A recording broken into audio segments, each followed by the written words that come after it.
पातशाह मर जन्म जन्म की कटिया सज्जन सच्चा पातशाह सिर शाह मैं शाहू जिस पास बैठिया सोहिया सपना का विसाहू जिस पास बैठिया सोहिया सपना का विसाहू तो सज्जन बैठिया यहीं से सिवतार नैन महजे कसगे कद कसी दीदार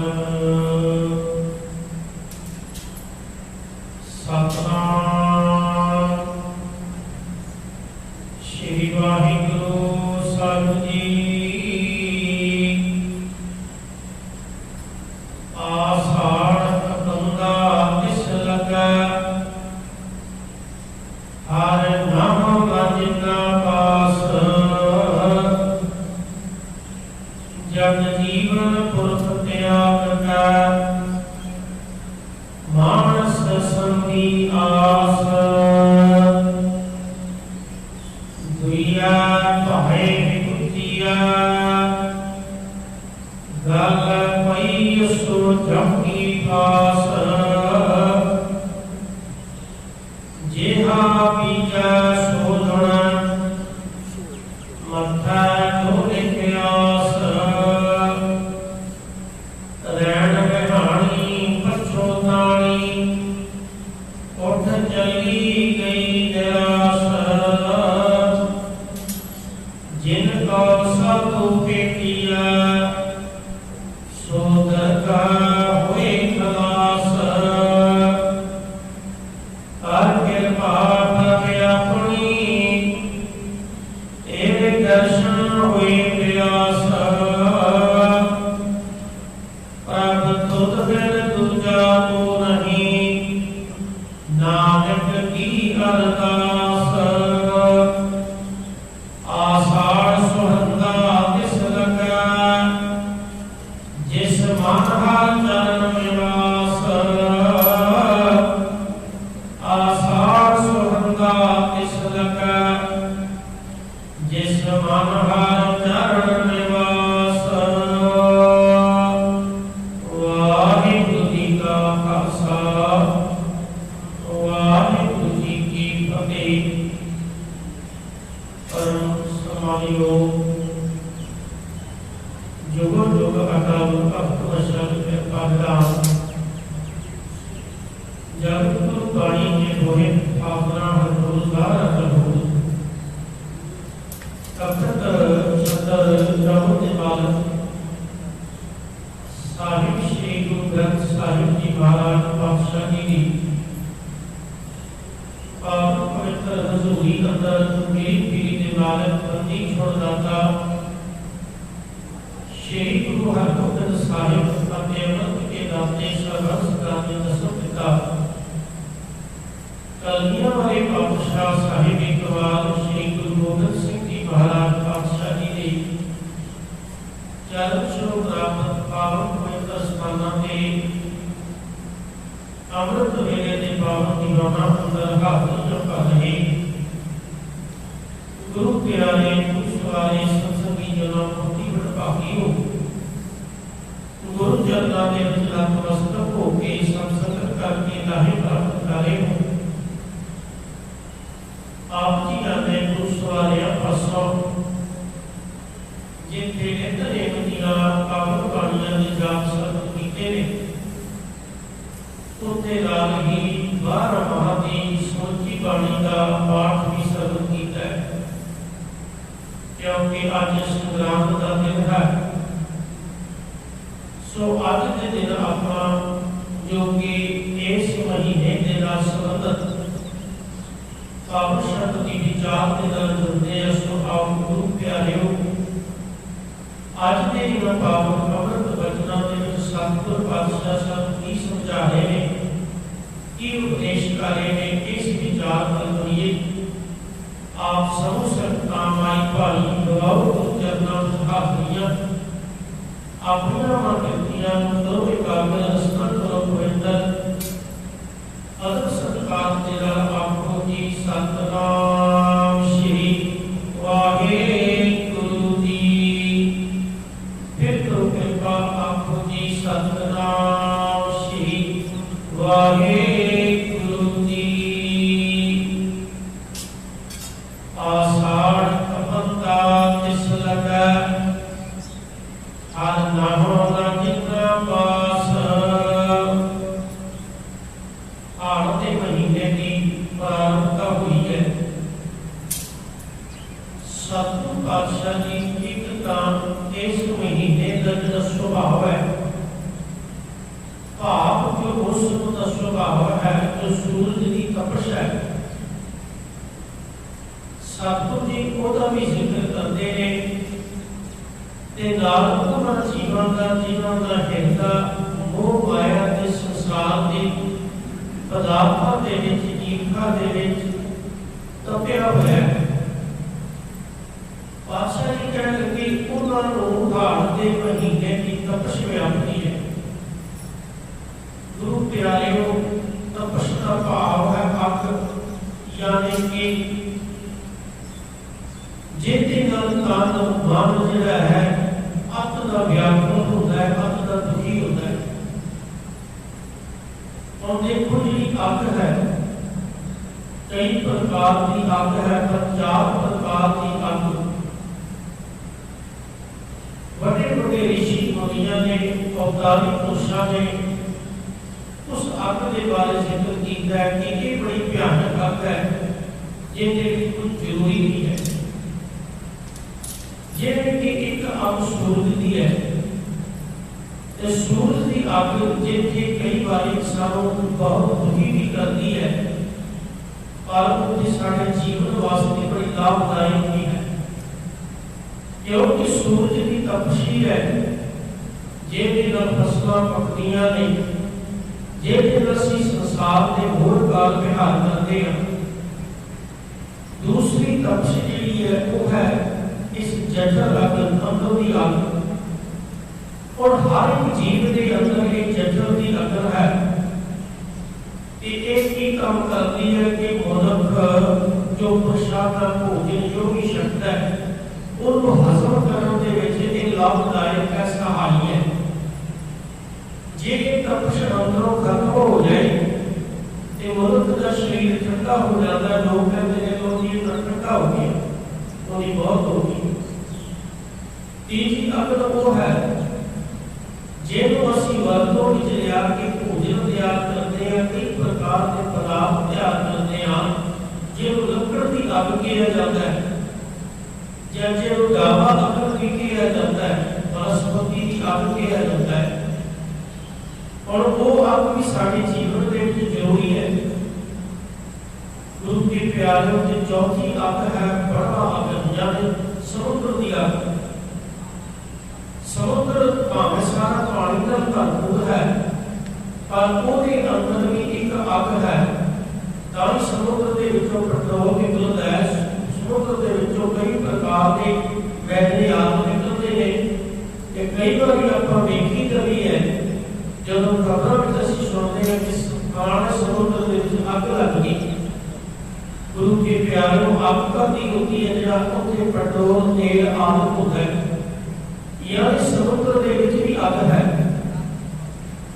एक अग इस मनुष्य के अंदर की है एक अग वनस्पति की अग है एक सूरज की अग है। ते गुरु प्यारों की पातशाह जी वचन कीते हुए ये हाड़ की अग है। इस महीने की अग खास करके सूरज के तपश का जी अग बढ़ती है जी गर्मी बढ़ती है ते ओदे नाल भी जीव बहुत सारे दुखी हो जाते हैं परेशान हो जाते हैं। फिर ओदे तो बचन वास्ते अपनी इस चमड़ी को बचाने वास्ते लोगों ने जितने घर के पक्के लवाए ने कूलर लवाए ने एसी लवाए ने और कई प्रकार के साधन जुटाए ने कि इस अग्नि तो तपश तो बचिया जा सके। पर सतगुरु पातशाह जी वचन करते हैं कि बंदे एक गल चेते रख कि तू अपनी चमड़ी नूं ते बचा सकता है, तू अपने शरीर की अग्ग नूं यत्न कर सकता है कि ये थोड़ा ठंडा रखा, पर जो तेरे हृदय के अंदर अग्ग है, जो विकारों की अग्ग है, जो ईर्ष्या की अग्ग है, जो एक अंदर पापों की तपश है, ये बाहर की ठंडकता के नाल नहीं मिल सकती, नहीं मिल सकती।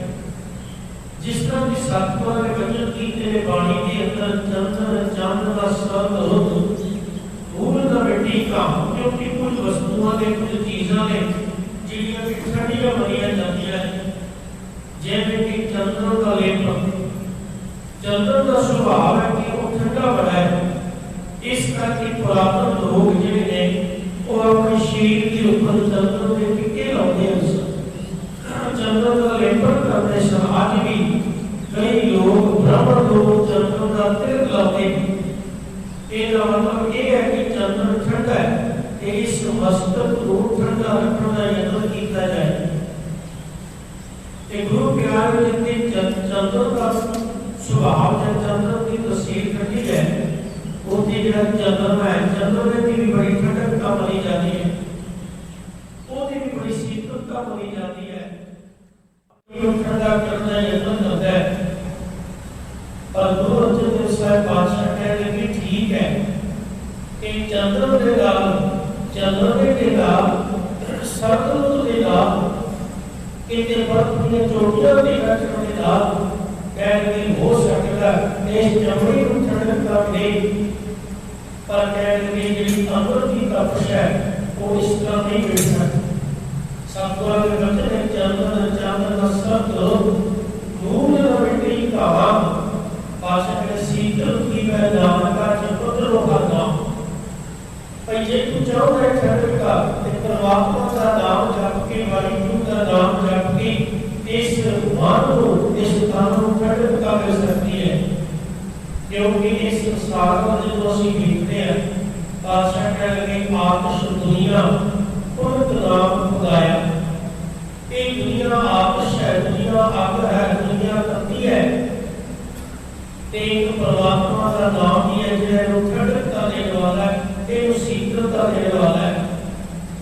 सुखमनी साहिब की पावन बाणी में ਅਸੀਂ वचन पढ़ते हैं, कल तापी ठाड़ा हर नाम, कल तापी यानी कि जो जितना संसार है, ये कालयुग की तस्वीर है। जिस तरह गुरु नानक पातशाह जी वचन करते हैं, कालयुग रथ अगन का पूर्ण अज्ञात हुआ, एक कालयुग का राज जिहड़ा अगर दा अग ही अग बन रही है, सारे पासे विकार दी अग, झूठ दी अग, प्रेम दी अग, दीवानी दी अग, धोखाधड़ी दी अग, सारे पासे अग ही अग है, तपश ही तपश है। पातशाह कह लगे काल ताती ठाठा नाम, एक परमात्मा का नाम ही है जिहड़ा कि ठंडा है।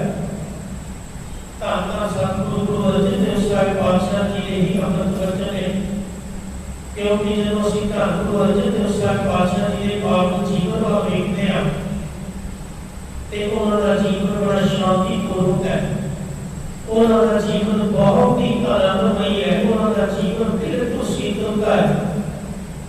क्योंकि बड़ा यत्न किया लोगों ने सतगुरु जी को कमाने वास्ते, पर धन गुरु अर्जन देव साहिब जी सारी जिंदगी नहीं कभी एक तो ताकि अगले ने तती कमी ने बिठा दिता, एक जो वाले अनंता देखना उन्होंने शरीर से पाया गया है। पर धन गुरु अर्जन देव साहिब पातशाह फिर भी परमात्मा ने भाने में तेरा किया मीठा लागे, हर नाम पदार्थ नानक मांगे, कई वचन बोलते पर किसी को कौड़ा बोल नहीं हो रहा, क्योंकि अंदर इच्छा करता है। और गुरु प्यारे उस समय के इतिहासकार ने विचार किया, कहते जब गुरु अर्जन देव साहिब पातशाह तभी कवि ते बैठे रहते, साईं मियां मीर जी आए ते उन्होंने आके जब देखा ते आके कहने लगे कि हे पातशाह, ये दीन दुनिया में मालिक जी की भावना बताए। गुरु अर्जन देव पातशाह जी को मुस्कुरा के कहने लगे साईं जी की गल, कहने लगे दाता इतना दुख, इतना तुसी कष्ट सहा रहे हो, तुसी हुकुम करो तुहाडी किरपा दे सदका मैं इस जाम रात में जन्म को देवा इन्हां दा नाश कर देवा मेरी ते लाहौर में कर देवा ते गुरु अर्जन देव साहब पातशाह ने वचन कीते सन की ये शक्तियां गुरु नानक के घर नहीं साईं जी कहणगे हां गुरु नानक साहब का घर ते रहमतां नाल भरपूर है पर जे तुसी ते कर्म आप नहीं उठाना चाहते मैनू हुक्म करो ते मैं इन्हां दुश्मनां दा नाश कर देवां मैं नहीं देख सकता तुहाडे शरीर ते जेड़ा तंदा रेता पै रहा है कि गलती आप मैं नहीं देख सकता ओते गुरु अर्जन देव साहब ने वचन कीते सन कोई विद्वान ने बड़े सोहणे उन वचनों को कविता के रूप में शिंगारिया कहकर चारों तरफों अग बसे सेक सी संसार आई जेठ हार की अपनी गर्मी सी चारों तरफों अग बसे सेक सी संसार का छलनी छलनी हो गया जुस्सा सच्ची सरकार का साई मियां पीर जद आहार तकिया याद का वो हो गया को रो गया चीखे ते कहानी बात साईं मियां पीर जी ने जो हाल कर गया कहते चीखे ते कहानी बात का ते जदों कहा मार के साईं जी कह लगे परमात्मा स्वरूप सतगुरु जी आपकी भाना बदलावे मैं नहीं देख सकता मैं बड़ा अपना दुखी हो गया ते सतगुरु के पीर जी छोड़ो प्रीति चाव से गुरु अर्जन देव पातशाह जी कह लगे पीर जी साईं जी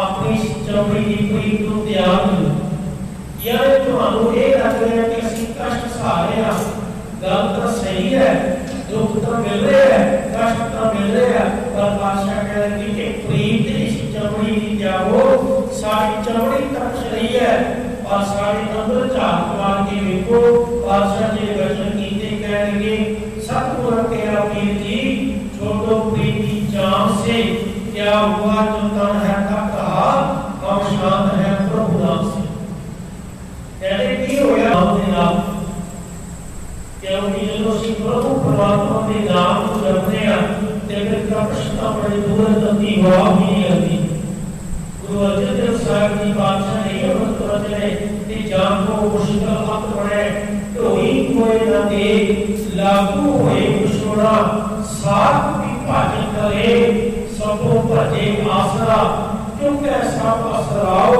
जेकर आवे ओस पार ब्रह्म लगे न प्रति भाव जो परमात्मा जेते आगे के पातशाह कह लगे उतनी भाव भी नहीं लगी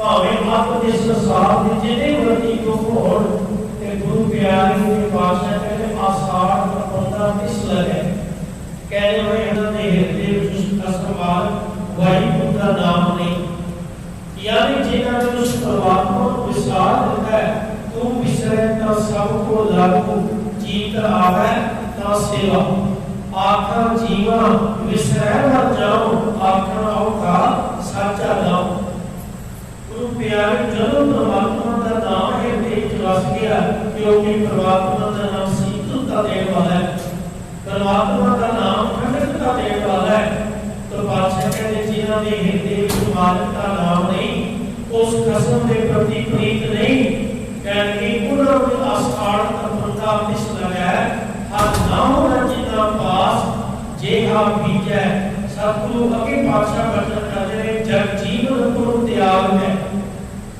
जग जीवन यानी जगत को जीवन देने वाला भगवान वाहिगुरु गुरु प्यारे को सारे संसार को जीवन देने वाला अकाल पुरख वाहिगुरु आप है आप हमारे अंदर वचन पढ़ते जियो पाए पेट जी साजिया दिखता पैर खान अपने दास की आप पैर राखी नाम सतगुरु असि सतगुरु के वचन पढ़ते हैं ए शरीरा मेरा हाथों में जोत रखी ताम तू जग में आया हाथ जोत रखी तुझ विच ताम तू जग में आया आप वचन पढ़ते हैं सतगुरु जी ने कि जिन गल कीते अखी नाक जिन जेवा दित्ती बोले काक जिन मन राख्या अग्नि पाए वाजे कौन आखे समझाए। गुरु प्यारे सतगुरु गुरु नानक साहब जी ने बड़े सोहने कीमती वचन है। पातशाह वचन करते जैता वाणी विसर जाए जो पक्का रोगी मिलाए। जिस हृदय जो परमात्मा का नाम विसर जाए, जिसने हृदय जो की याद निकल जाए, तो पातशाह जी ने वचन कह रहे कि वो बंदा इस तरह तड़पता है जिवें कोड़ का रोगी, जिवें पक्का रोगी तड़पता है। तो गुरु प्यारे जिस तरह के हाड़ का महीना बड़ी तपश कहते वो बंदे भी वो जीव भी हाड़ के महीने की तरह तड़पते रहते हैं। जिस तरह गर्मियों में पंछी पंछी जीव जंतु तड़पते हैं, कहते जिन्होंने हृदय में प्रभु का नाम नहीं, जिन्होंने जग जीवन पूर्ण त्याग है, जगत को जीवन देने वाले उस वाहिगुरु अकाल पुरख को त्याग है, मानस संधि आस कहते मनुष्य की आस रखी है। क्योंकि गुरु प्यारे संसार का स्वभाव ऐसा है।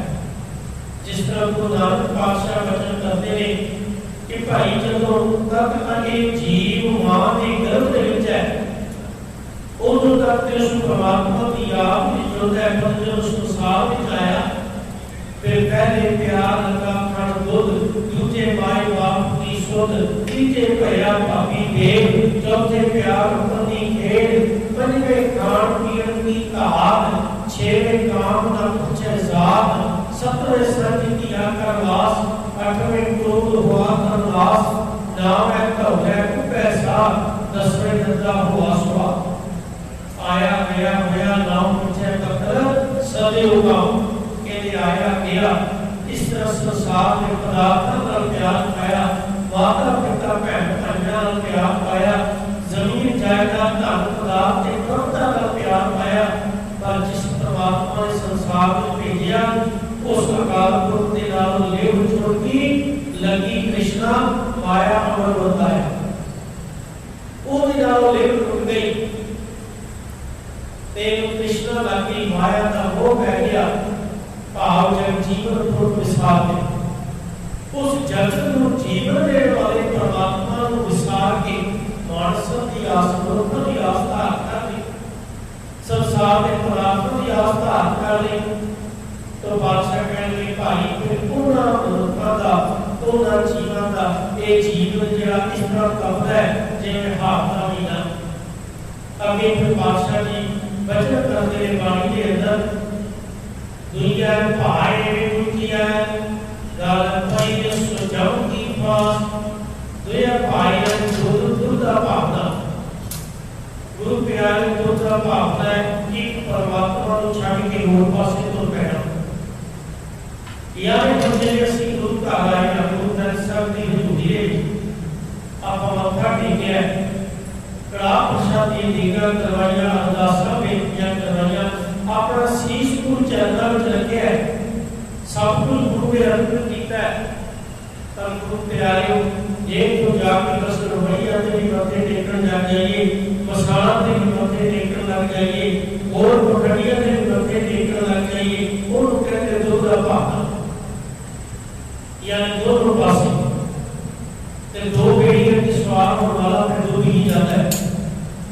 सारों सतगुरु गुरु नानक पातशाह जी के घर तक उपदेश मिले है कि एक और भाव एक राधा में विसर हो जाए, जो सारे जीवन का एक राधा वाहिगुरु अकाल पुरख है।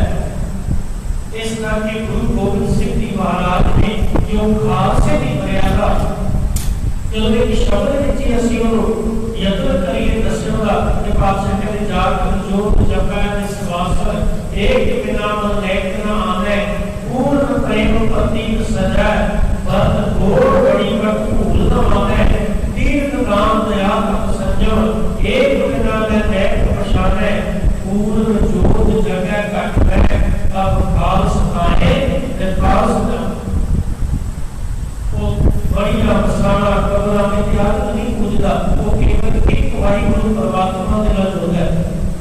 तो बादशाह कहने लगे भाई जिन्हां ने दुई है भाई में पूजी है कि जेड़े बंदे परमात्मा को छड़ के दूजी भावना में मस्त ने अटल ने गल कोई सुजम की पास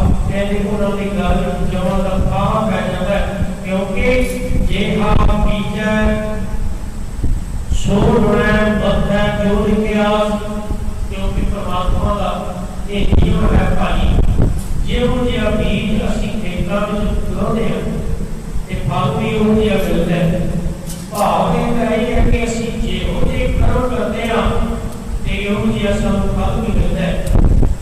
देखो आम गल जब जाती है जो असीं वेखदे हां कि नजदीक सौदा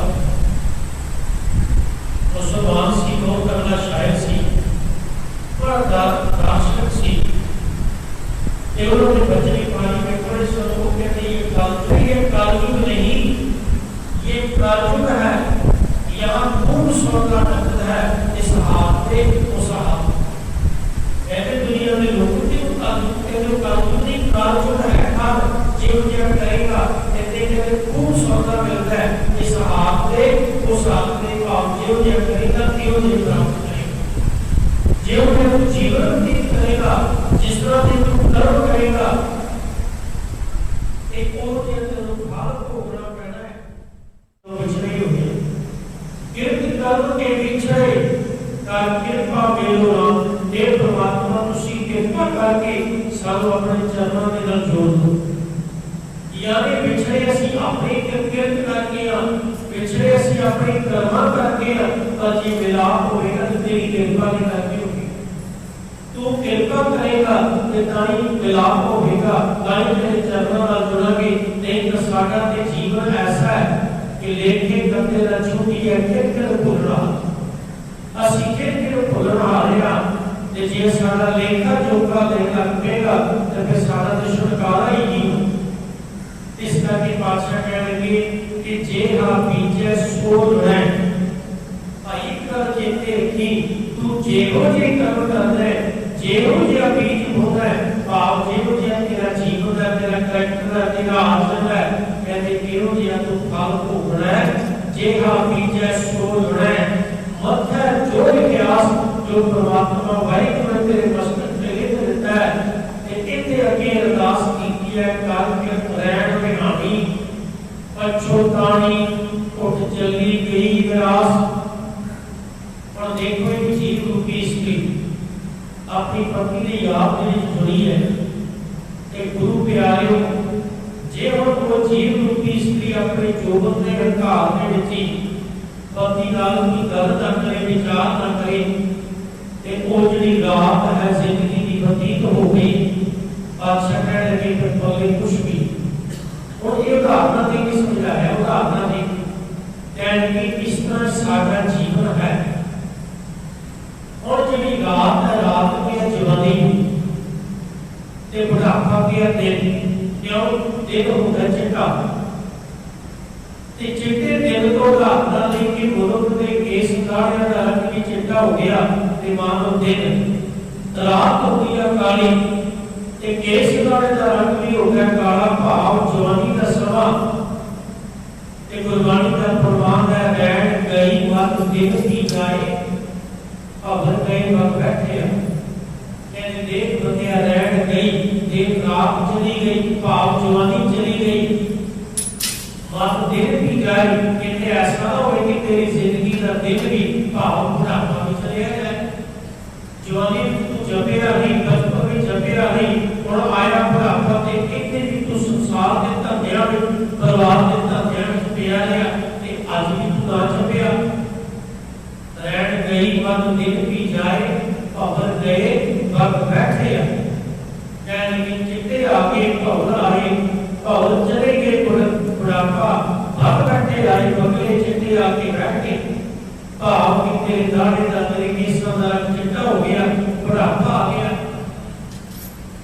तो इस जिंदगी को चाहे दिन कह दिए चाहे रात कह दिए, बादशाह जिस तरह वचन कर बीत जाए जन्म आकार में इस दिन सुन के पुराण समझत न रहे अजान, काल को पहुंचियो आन कहाँ जाए पावे।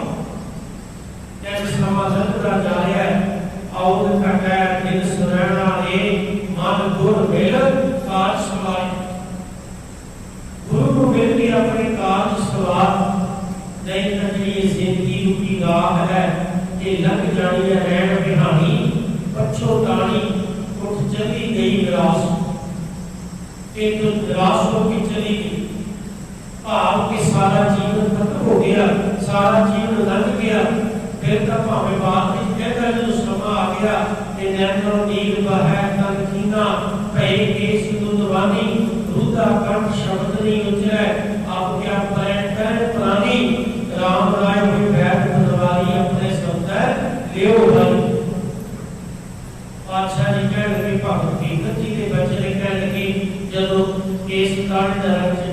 मेरा बुढ़ापा आ गया, एक गला रुक गया, बोल नहीं सकता, अखा दिन दिखने दिखता नहीं, कान सुन की शक्ति कमजोर होगी। प्रभु क्या करे प्राणी प्राणी, फिर उस समय तो की करेगा? जो माथे पीर शरीर जलता है, तब करे जे माई ऐसी वेदन उपज खरी कोई वाका पाओ बनाए। कह लगे जो सिर पीड़ हो गई, फिर जो हार्ट बीटिंग हो गई, बीपी बढ़न लग गया, कटन लग गया, फिर कह लगे उस समय ऐसा रोग, ऐसी बीमारी जिसका कोई इलाज ही नहीं, फिर डॉक्टर भी कहते हो साढ़े पास की गल नहीं, कह लगे उस समय की करेगा? इस करके भाई उस परमात्मा को याद कर। और देखो इस्लाम धर्म के कई थावां ते लिखिया है, खास करके जिहड़े कब्रिस्तान होता है, कब्रिस्तान के बाहर जो बोर्ड लगे होते हैं, छोटे जी अक्षर में एक विचार लिखी होती है, खास करके उर्दू में तो लिखते हैं कि नमाज पढ़िए कब्र इसके कि आपकी नमाज पढ़ी जाए, उस तो पहले कि ਤੁਹਾਡਾ पाप हो जाए।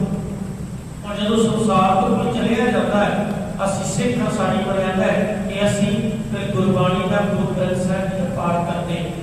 वो कहते तेरा पाप हो जाए, उस तो पहला गुरबाणी पढ़ता है, उस तो पहला तो अपना जीवन सवार है। तो बादशाह कहते फिर देखी ये जीवन तेरा व्यर्थ चलिया जाए, उस तो पहला तो परमात्मा की बंदगी कर।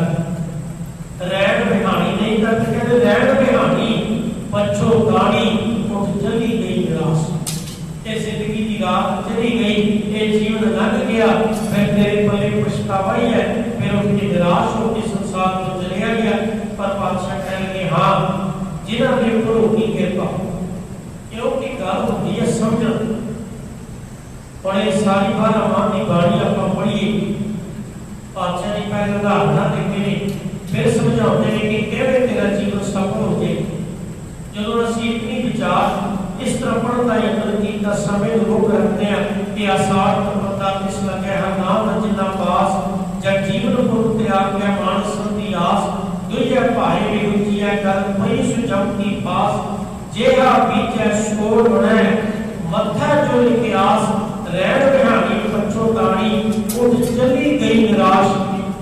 फिर वो जो जिज्ञासु के मन में चाव पैदा होया, कह लगे भाई ये जीवन सफल हो जाए, किस तरह अपने जीवन को सफल करिए। ये जड़ा मनुष्य जीवन मिले एक पल जड़ा कीमती है, ये व्यर्थ ना चलिया जाए, कि साडा भी हाल ना होवे कि उठ चली गई निराश वाला काम हो जाए। फिर की कीता जाए कि वे सफल करिए जीवन को। फिर धन गुरु अर्जन देव पातशाह जी ये समाज रात ने उच्चारण की पावन बाणी 12 माह अज के महीने के नाल संबंधित इस पावन शब्द में प्रवचन करते हैं, उपदेश करते हैं। जिनको साधु भेटी है सो दरगाह होई खलास। कहने भाई जिन्हां घर आनंद हवाले कि भाई परमात्मा सतगुरु स्वरूप, यानी वो परमात्मा का स्वरूप है सतगुरु गुरु परमेश्वर, गुरु परमात्मा का प्रत्यक्ष रूप है। बादशाह कहते जिनको साधु भेटी है, भाई जिन्होंने पूरे सतगुरु की प्राप्ति हो गई, सो दरगाह होई खलास। कहते मालक की दरगाह में उन्होंने बद खलासी हो गई, उन्होंने बचाव हो गया, क्योंकि गुरु दरगाह का प्रतीक है। आप वचन पढ़ते हैं जैसा सतगुरु सुनीगा तैसो ही मैं ठीक, विछड़िया मेले प्रभु हर दरगाह का प्रतीक, हर नामो मंत्र त्रिणाईदा कट्टे हो मैं रोग, नानक सतगुर तिना मिलाया जिना तुरे पिया सजो। गुरु दरगाह का वो वकील है जिहड़ा सानू जवान की मार तो बचा लेता है, अपने सेवकों की रख लेता है। इस करके बादशाह कह लगे जिनको साधु भेटी है सो दरगाह होई खलास। ते फिर अगे अरदास की कर कृपा प्रभ अपनी ते दर्शन होए विलास। ए मालक सतगुरु के धन गुरु ग्रंथ साहिब जी महाराज, असी आप जी की शरण विच आए हां, तेरी शरण तेरा दरबार, रखो रखो कृपा धार। दाता जी जगत जन दा रख लै अपनी कृपा धार, जित द्वारे उभरै ਦਿੱਤਾ ਲਿਓ ਉਪਾਰ। ਸਤਿਗੁਰੂ ਜੀ ਅਸੀਂ ਆਪ ਜੀ ਦੀ ਚਰਨ ਸ਼ਰਨ ਵਿੱਚ ਆਏ ਹਾਂ। ਸਾਡੀ ਅਰਦਾਸ ਹੈ ਪ੍ਰਭ ਪਾਸ ਜਨ ਕੀ ਅਰਦਾਸ, ਤੂੰ ਸੱਚਾ ਸਾਈਂ ਤੂੰ ਰਖਵਾਲਾ ਸਦਾ ਸਦਾ ਹਮ ਤੁਧ ਧਿਆਈ। ਆਪਾਂ ਰੋਜ਼ ਜਦੋਂ ਅਰਦਾਸ ਕਰਦੇ ਆ ਤੇ ਪ੍ਰਾਰੰਭ ਦਾ ਵੀ ਸ਼ਬਦ ਪੜ੍ਹਦੇ ਆ, ਤੂੰ ਠਾਕੁਰ ਤੁਮ ਕਹਿ ਅਰਦਾਸ, ਜੀਓ ਪਿੰਡ ਸਭ ਤੇਰੀ ਰਾਸ, ਤੁਮ ਮਾਤ ਪਿਤਾ ਮੁਬਾਰਕ ਤੇਰੇ, ਤੁਮਰੀ ਕਿਰਪਾ ਮੈਂ ਸੁਖ ਕਰੇ। ਮਾਲਕਾ ਤੇਰੀ ਕਿਰਪਾ ਦੇ ਸਦਕਾ ਸਾਰੇ ਹੀ ਸੁਖ ਮਿਲ ਜਾਂਦੇ ਨੇ। ਇਸ ਕਰਕੇ ਸਾਡੀ ਅਰਦਾਸ ਹੈ ਆਪ ਜੀ ਦੇ ਚਰਨਾਂ ਦੇ ਵਿੱਚ, ਕਰ ਕਿਰਪਾ ਪ੍ਰਭ ਆਪਣੀ, ਤੇਰੇ ਦਰਸ਼ਨ ਹੋਏ ਪਿਆਸ। ਇਹ ਮਾਲਕ ਸਾਡੇ ਤੇ ਆਪਣੀ ਕਿਰਪਾ ਕਰੋ, ਰਹਿਮਤ ਬਖਸ਼ਿਸ਼ ਕਰੋ। ਸਾਡੇ ਮਨ ਵਿੱਚ ਆਪ ਜੀ ਦੇ ਦਰਸ਼ਨਾਂ ਦੀ ਪਿਆਸ ਹੋਵੇ, ਆਪ ਜੀ ਨੂੰ ਮਿਲਣ ਦਾ ਚਾਅ ਹੋਵੇ, ਆਪ ਜੀ ਦੇ ਚਰਨਾਂ ਨਾਲ ਜੁੜ ਸਕੀਏ। ਕਿਉਂਕਿ ਅਰਦਾਸ ਬੇਨਤੀ ਕੀਤੀ ਕਿ ਪ੍ਰਭ ਤੁਧ ਬਿਨ ਦੂਜਾ ਕੋ ਨਹੀਂ, ਨਾਹੀ ਕੋਏ ਤੂੰ ਕਰਤਾਰ ਕੈ ਸੋ ਹੋਏ, ਤੇਰਾ ਜੋਰ ਤੇਰੀ ਮਨ ਟੇਕ ਸਦਾ ਸਦਾ ਜਬ ਨਾਨਕੇ। ਇਹ ਮਾਲਕ तेरे अगे साडी अरदास है, तेरे अगे साडी बेनती है कि कृपा करो, बख्शिश करो। प्रभ तुम बिन दूजा को नहीं, नानक की अरदास। ये मालक तेरे तो बगैर होर कोई नहीं कि जिवें अगे असीं अरदास बेनती करिए, इस करके तेरे अगे साडी अरदास है। ते अखीर दी पंक्तियां विच वचन कीते, जदों गुरु दी चरण शरण विच पए, जदों मालक दे दर्शनां दी प्यास मन दे विच पैदा होई, जदों एक दे अगे अरदास कीती ते फिर गुरु ने रहमत कीती, सतगुरु ने अपना बख्शिशां दा हक रखिया। फिर आषाढ़ सुहंदा दिस लगै, जिस मन हर चरण निवास। देखो पहली पंक्ति विच वचन कीते, आषाढ़ तपन दा दिस लगै कि हाड़ के महीने की तपश जां हाड़ के महीने वांगू वो लोग तड़पते रहते ने, उन्हां दे अंदर तपश व्यापदी है। जिन्हां दे अंदर हर नाम रचना पास, जिन्हां दे हृदय विच, जिन्हां दे कोल खसम मालक वाहिगुरू दा नाम नहीं, पर अखीर दी पंक्तियां विच पातशाह वचन करदे, आषाढ़ सुहंदा दिस लगे। कहते हाड़ का महीना उन्हां दे लई बड़ा सुहावना है, उन्हां दे लई बड़ा चंगा है, उन्हां दे लई बड़ा लाभदायक है। किन्हां दे लई? जिस मन हर चरण निवास, कि जिन्हां दे मन विच परमात्मा सतगुरु दे चरणां दा निवासा है, जिन्हां दे हृदय विच परमात्मा वाहिगुरू दा नाम वस गया। कि जदों नाम वस गया फिर जान तू मेरा होया है, सब जग तेरा होई। फिर दाती वाव न लगी, पार ब्रह्म शरणाई, जब गिरत हमारे रामकार, दुख लगे न पार। फिर कदे दुख नहीं लगता, फिर दुख नहीं व्यापदा, फिर दुख भी सुख वांगू लगता है जदों गुरु के चरण हृदय विच वसे हो, जदों गुरु का शब्द हृदय विच वसिया होवे। सो गुरु प्यारिओ, सतगुरु की कृपा कर, रहमत बख्शिश कर, सानू भी ये सूझ आ जाए, अकल आ जाए, असीं गुरु के चरणों नाल जुड़ सकीए, गुरु के उपदेश को कमा सकीए। जो अज के पावन वचन के अनुसार सतगुरु जी ने सानू उपदेश किया है कि गुरु के चरणों नाल जुड़ के, गुरु के उपदेश नाल जुड़ के ये जीवन सफल हो सकता है। समय की समाप्ति है, इतनी कुछ सेवा प्रवान करनी कोई व्यर्थ बुलाने क्षमा।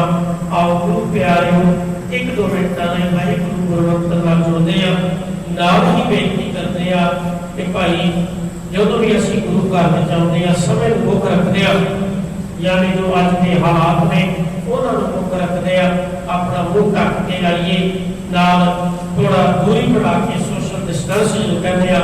गुरु घर बहुत बड़ा हाल है, जिथे खां मिलती है उत्थे दूर दूर बैठने का यत्न करिए, करिए प्रेम नाल असीं मत्था टेकीए, गुरु दी खुशियां प्राप्त करिए। ते इस तरह असीं अपने आप को भी बचा सकते हैं, दूजियां को भी बचा सकते हैं। दरबार साहिब के अंदर बढ़ते हैं सारी राइट साइड सज्जे पासे सैनिटाइजर रखे हुए हैं।